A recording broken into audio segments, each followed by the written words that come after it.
Assalamualaikum warahmatullahi wabarakatuh. Perkenalkan, nama saya Khairatul Mufidah. Di sini saya akan melakukan simulasi intervensi pada anak gangguan maltreatment, yaitu kekerasan seksual pada anak. Nah, apa sih kekerasan seksual pada anak? Yaitu kekerasan yang merupakan perbuatan disengaja yang akan menimbulkan kerugian atau bahaya terhadap anak. Kemunculan kekerasan seksual terutama dari pacaran. Dalam pacaran, mulailah tidak bisa menahan atau mengontrol hawa nafsunya. Nah, sehingga akan mulai muncullah terutama ciuman, lalu menyentuh bagian yang dilarang. Kemudian akhirnya terjadinya hubungan seksual atau kekerasan seksual. Adapun gejala-gejala kekerasan seksual terhadap anak. Yang pertama, gejala fisik, misalnya sulit untuk tidur, penurunan nafsu makan.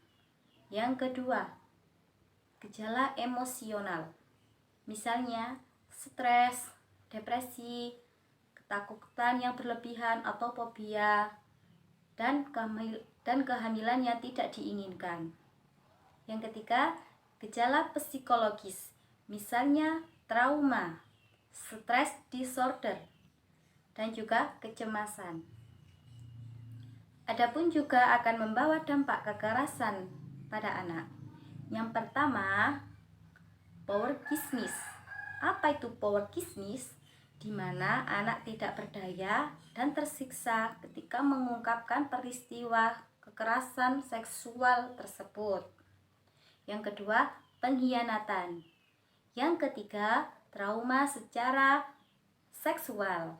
Yang keempat, merasa bersalah dan malu. Pelecehan seksual atau kekerasan seksual pada anak sangatlah penting untuk dicegah. Pencegahan harus melibatkan berbagai pihak, meliputi keluarga, lingkungan rumah atau masyarakat, dan juga lingkungan sekolah. Adapun cara penanganan kekerasan seksual pada anak yaitu seperti memulihkan fisiknya terlebih dahulu dengan cara terapi ke psikologis untuk memulihkan traumanya. Yang kedua, melakukan pendampingan, bimbingan sosial dan rohani berupa konseling perlindungan.